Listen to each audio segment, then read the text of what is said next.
Willkommen in einem aufregendes video, or welcome to yet another exciting video, in this case part 5 of my Napoleon War series of training videos, in this case covering units and movement and a number of other minor rules.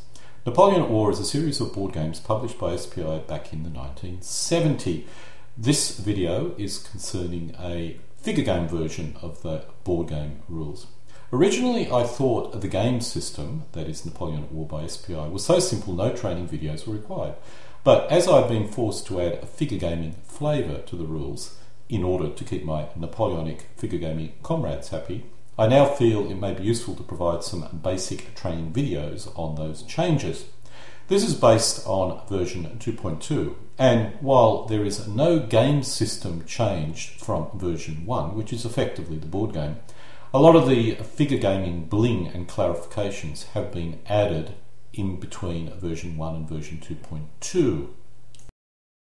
For those interested, you can download the rules from the Kriegspiel.io group site, or download the original SPI board game and create your own rules if you wish.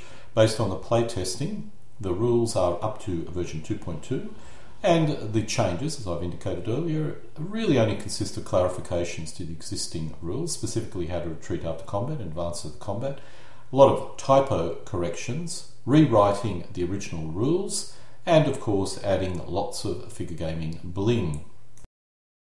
Let's start with scale. The scale is dependent on the element width, or the element base width, which each base width being or representing 400 metres if using the standard scale and 800 metres if using scaling up. Thus, if using a 4 centimetre wide base, the ground scale is in effect 1 in 10,000. I'm increasingly using movement trays, which increases the base width to 5 centimetres, thus the ground scale in that case is 1 in 8,000. I'm also investigating the use of 3 centimetre wide bases using 6mm figures. In this case, the ground scale would be 1 in 13,300 scale. The scale of 400 metre wide bases is called the standard scale. The rules allow you to scale down, which means the bases, that's the base width, represents 200 metres. This halves the ground scale, 1 in 5,000 for 4 centimetre wide bases, 1 in 4,000 for 5 centimetre wide bases, and 1 in 6,650 for 3 centimetre wide bases. I have almost never used this scale down option, as there are many more better detailed rules which cater to this scale. However, if players have the elements, that's the number of elements, and a playing area large enough, it could be used to refight a full historical battle on a very big table, and I must admit it would look rather impressive. The rules also allow you to scale up, which means the base width represents 800 metres. This doubles the ground scale, 1 in 20,000 if you're using 4 centimetre wide bases, 1 in 16,000 if you're using 5 centimetre wide bases, and 1 in 26,600 if you're using 3 centimetre wide bases. While I originally did not expect to use this scale very much, when I went down the reproducing historical battle path, it became my main scale, simply because most, particularly the later battles, if you're going from 1805 or later, the battles are simply too large to use the smaller or standard scale. I use the standard scale typically for ad hoc games. Let's now look at the element scale. When using the standard scale, or 400 metre wide elements, each infantry element represents 2,000 men, cavalry 1,600 men, and artillery 24 guns. 2,000 men in 3 ranks in line can cover 400 metres. 1,600 cavalry in 4 ranks in line can cover 400 metres. 24 guns would normally have a frontage of, let's say, 180 to 280 metres. However, an artillery unit can consist of 2 elements, which would cover the 400 metres. The rules also allow you to have the artillery elements of 48 guns, with greater strength and covering actually a frontage closer to 400 metres. Infantry and cavalry would normally fight in significant depth, with a brigade attack column consisting of 3 lines of 2 to 3 infantry battalions each. Cavalry would also fight in depth, but artillery typically not. If we scale up, which means we are using 800 metre wide elements, each infantry element represents 4,000 men, cavalry 3,200 men, and artillery 48 guns. These ratios were loosely based on the old WRG Napoleonic rules. I will not cover the scale down option, but I think you probably get the idea and can work it out yourself.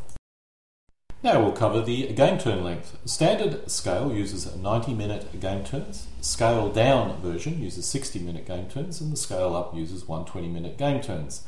Night game turns are double those values. As you can see by the scales, these rules are specifically designed to refight historical battles in a reasonable time frame and on a reasonably sized playing area.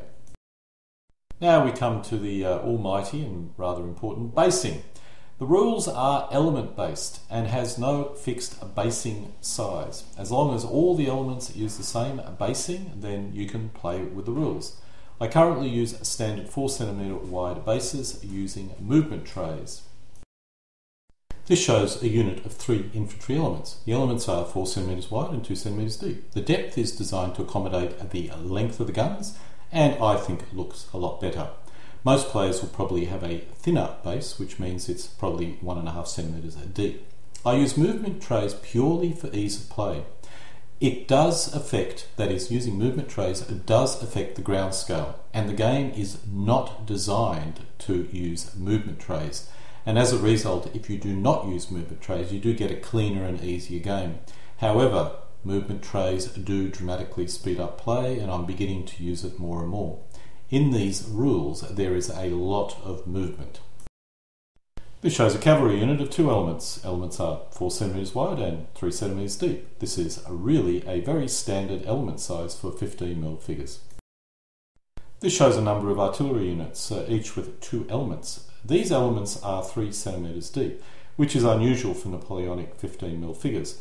Most artillery tends to be based 4 cm deep, which will work, but not with movement trays. And this is one reason why it would be probably best to start using these rules without movement trays and only move down the movement tray path if you think it's worth doing so. As a result, as most players will not possess movement trays, then these 4 cm deep artillery elements, which is the normal depth of artillery elements, will not be an issue. This shows another basing option. While these are not Napoleonic figures, I'm looking at creating a 6mm Napoleonic army using this basing style. The only purpose is to allow me to refight battles on a smaller playing area, or for me to basically refight larger battles. All elements are on a 3 cm square base, and using these elements, the combat values would need to be modified compared to the standard rules to accommodate the lack of multi-element units.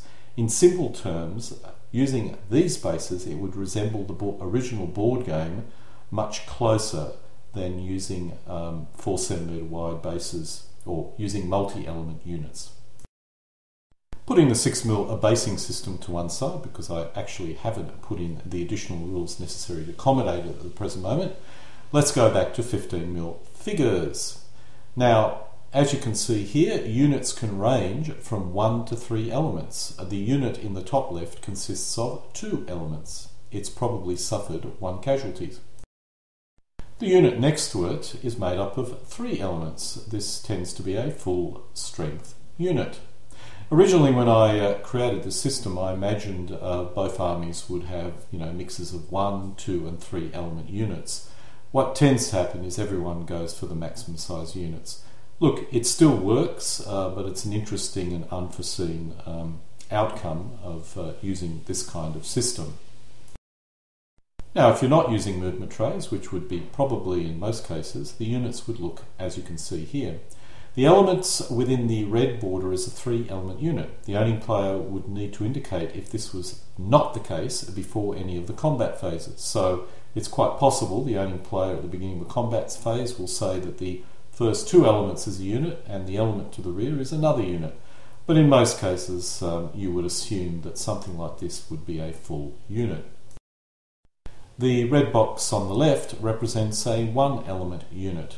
The artillery to its right is not part of any of the infantry units and is in that position to bombard the enemy. Now this gives you an example of why not using movement trays may actually be better. It does slow down play because every time you move a unit you have to worry about moving 3 elements, and you can actually have a better ground scale, that is, you can have a smaller playing area or represent a bigger battlefield. But nonetheless, I really do like movement trays in terms of speeding up play, and I tend to focus on using that more than without movement trays these days. All movement and combat is executed by a unit. Elements which leave a unit form a new unit, and if they join a unit, they merge with that unit. In simple terms, each unit represents the cardboard piece that existed in the original board game, and unlike the board game, we now have an opportunity to give each unit a number of steps. If we're using the 3 centimetre square element, then each element is the entire unit, with a unique combat and movement value. In that case, we lack steps and we are closer to the original board game, which incidentally still works. In the basic game, that is the game that's based on the original SPI board game, there are 3 types of elements: infantry, cavalry and artillery. There is a light version of infantry and cavalry which impacts their movement rate. There is also a horse artillery version of the artillery which also impacts its movement rates. Let's move on to the sequence of play. As you can see here, the sequence of play is a very basic I go and you go system. The first player moves all units, and then after all units have been moved, then conducts a combat with those units. This is then followed by the second player, which basically repeats these 2 phases. There is a reinforcement phase at the start of each game turn and a housekeeping phase at the end. I personally prefer a combined movement and combat system, but I must admit this sequence of play works. It works very well, it speeds up play and allows me to basically refight Wagram within a 3-hour period without straining myself. Now we come to command control. In the original rules there is no command control, and the game does work without any command control being required. The only time you have some minor issues is if the playing area is much larger than the force mix. In the original board games, the playing area was sized to ensure it matched the force mix. But when you have an open flank, the desire to cover it with a line of units is strong. However, even in this case, the issue is minor, as with a tight and well-designed scenario, if a player starts sending units off into the wilderness, they'll find these units will be out of the fight for a number of critical game turns, and they'll actually probably lose the game. However, many of the players I have used these rules with are figure gaming player, and they do insist on command control. As a result, I've implemented the SPI command control rules from the SPI Ancients and Middle Age rules at pre-stags. In my opinion, the main benefit of command control is to reflect superior commanders and inferior commanders, which in the original board game was built into the strength of the units. The other benefit is it encourages players to keep their army in a historically accurate density with light cavalry screens covering the flanks. This occurred in many battles such as Wagram or even Borodino, so I assume it does encourage historical tactics. While there is no need to use command control, if you wish to use command control, these are the simple rules that I've implemented. Each player has a number of commanders which has a command radius. Units within this radius move and engage in combat normally. If they are outside of this radius, their movement is halved, fractions down, minimum of 1, and units cannot move into any enemy movement zone control. This means they cannot initiate combat. You will notice the use of base widths, or BW, in this chart. The game is based on base widths, which is 4 centimeters in most cases, and if using movement trays, 5 centimeters. If using 6 mil on 3 centimeter bases, then it's 3 centimeters. Thus, a sub-commander has a command radius of 8 centimeters if using 4 centimeter wide base widths, which means it can command a front line of just under 28 centimeters. The CNC has a greater command radius. If using different scales, the command radius is adjusted. The command control system ensures players keep their army in historical densities with cavalry screens on the flank, which is what normally occurred in history. The final command control rule which players could consider is to give the CNC a special function. This is very much an optional rule and I rarely use it, but some of my gaming comrades insist on having more command control in the game, and as a result I use it in those cases. Using this command control rule, a CNC activates sub-commanders which need to be within 4 times the CNC's command radius. Each CNC can only activate a limited number of sub-commanders. in most cases 3/4 of all the subcommanders on the playing area. If the CNC is very good, it can activate all of them. If it's not very good or inferior, it can only activate half of all subcommanders. Units which obtain their command control from subcommanders who are not activated have their movement halved, as if they were out of command control, but they can still engage in combat if they wish. Unused command points can be used to assist in combat, so if a CNC decides to only activate 2 subcommanders and they have the ability to activate 3, they have 1 point or command point left, they could throw that into a combat if they so desire. Now we come to the topic of troop types. While in the original board game we have 3 basic troop types, infantry, cavalry, artillery, with a fast version of each, there is not much troop type flavour apart from this. In the original board game, the different combat capabilities of different troop types were reflected in the strength of the units. As we do not wish to have different values for every element, that is no longer the case. In addition, all the units work and operate the same, except for their mobility and combat capability, which is probably not particularly historically accurate. When I play games using these rules with figure gamers, normally this is the first objection figure gamers have with this kind of game system. So to resolve it, a number of optional special troop type rules have been included. The first is when cavalry attack artillery, the first element of cavalry is double. If cavalry manage to get in melee with artillery, it's not normally good for the artillery, and this rule reflects that. In addition to this, if cavalry are attacking skirmishers, which is a new troop type, which we'll discuss later, their strength is double. Cavalry are the natural enemy of skirmishers.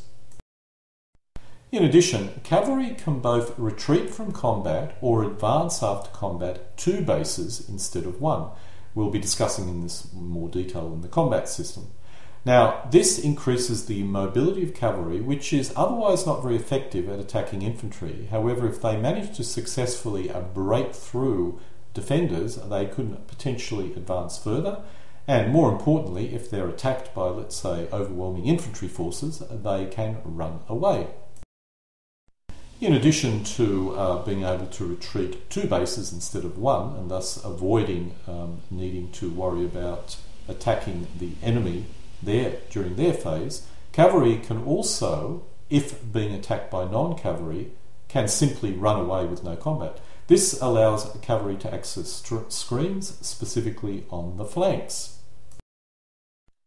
Now, if artillery retreats and are followed up by cavalry, they are basically stuffed.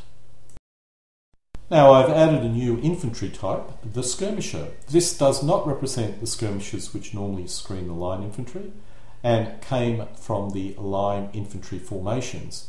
These represent troops which only operated in this manner. Examples could be the British 95th Light Infantry and German and Russian Jagd.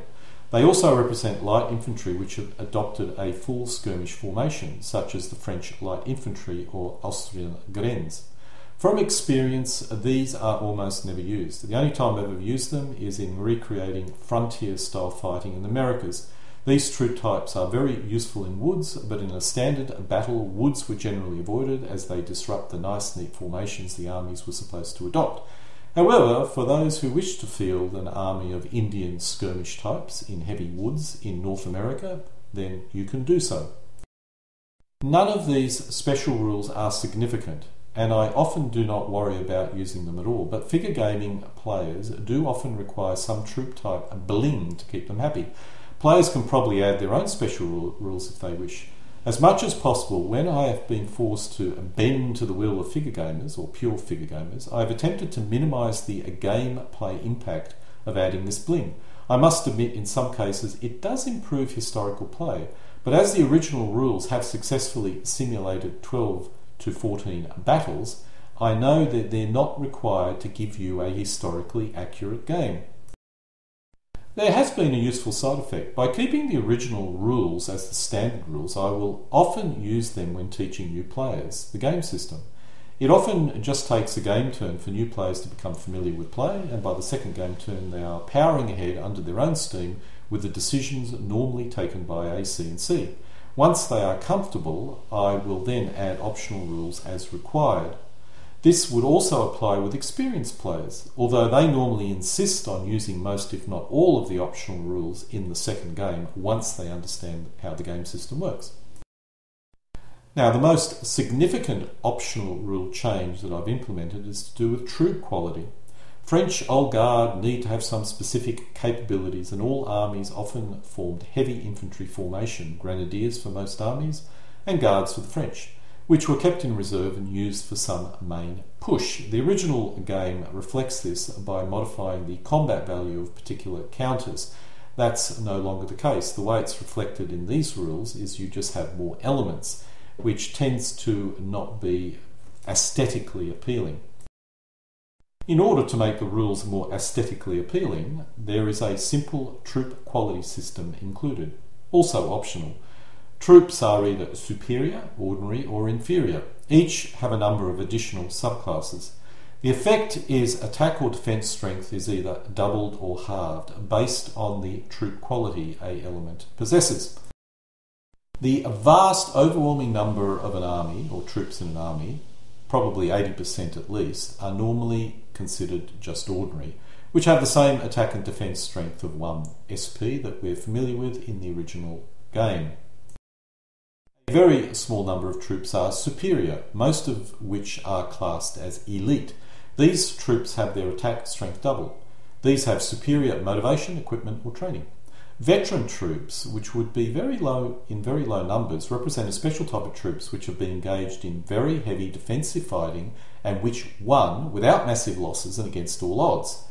Possibly the initial 2 French corps and Marengo may have become veterans after the battle, but they're comparatively rare.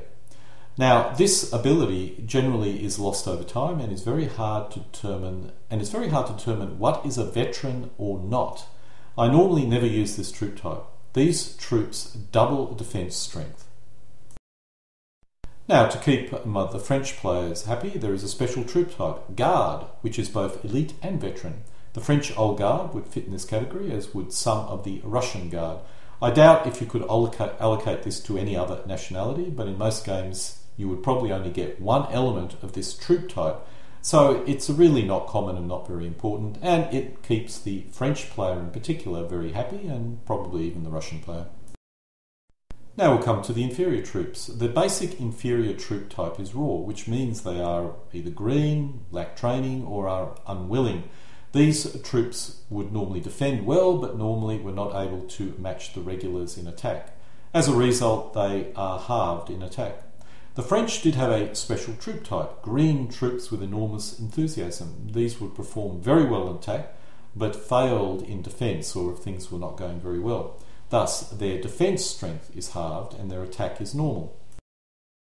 The final troop type is basically peasants armed with pitchforks. The Russians and Ottomans would field these in large numbers, and some Landwehr, particularly in 1813, would probably also be classed here. They are both halved in attack and defence.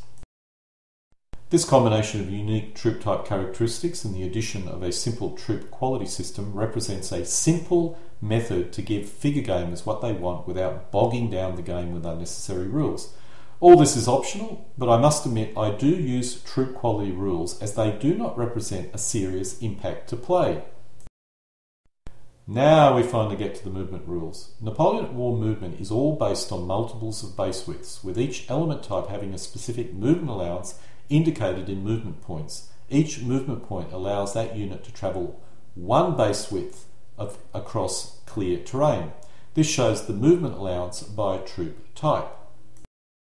This movement system was used to replace hexes, which is a feature of the original board game. A base width is, in effect, a hex. This diagram shows an infantry unit expending 4 movement points across clear terrain. Distance covered is taken from the point the element has moved the greatest, which is the outer edge of the element. Each of the line on the left of this unit represents one base width. Terrain has an impact on movement. If moving across a road, each movement point allows the unit to travel 2 base widths. When moving through difficult terrains, either more than one movement point is required to travel a base width, or a single base width or a single movement point allows you to cover a fraction of a base width. In this case, the infantry has expended 4 movement point, but has only moved 8 centimetres, which is effectively 2 base widths in clear terrain. Rivers or water features, which are at least 1 base wide, blocks movement, although units can move across bridges or fords. A stream, which is normally half base width, requires 2 movement points to cross. The unit expends 2 MPs and then moves normally. In this case, the infantry has expended 4 MPs, crossing the stream and moving 2 base widths. As with the river example, roads and bridges negate the effect of water features. Roads also negate the effect of other terrain. A unit can move in a forward direction or wheel, as we've seen in an earlier slide, but it can also incline 1 base width to either side for each base width move forward. A unit can also turn to face the flank or rear on the spot by expending 1 movement point. We will deal with zones of control in more detail in the next video, but as soon as a unit moves into an enemy movement zone of control, its movement stops, and it may only leave as a result of combat. There is one additional rule. When you first hit an enemy movement zone of control, you can wheel, as long as no part of the element moves closer to the enemy element and you're always in contact with the element. The purpose of this is to simplify movement, and also later we'll be discussing how to surround units. It also helps to facilitate surrounds. Now, to avoid a brain overload, this training video will end here. This should allow you to understand scale, troop types, units and movement. We will move on to stacking, zones of control and up to combat in the following video. And so we come to an end of this training video, in this case part 5 of my Napoleon at War series of videos, covering, as we've already discussed, movement, scale, units, etc. I'll most likely cover combat, as well as all the rules that come up to combat in the following video. Alle guten Dinge kommen zu einem Ende.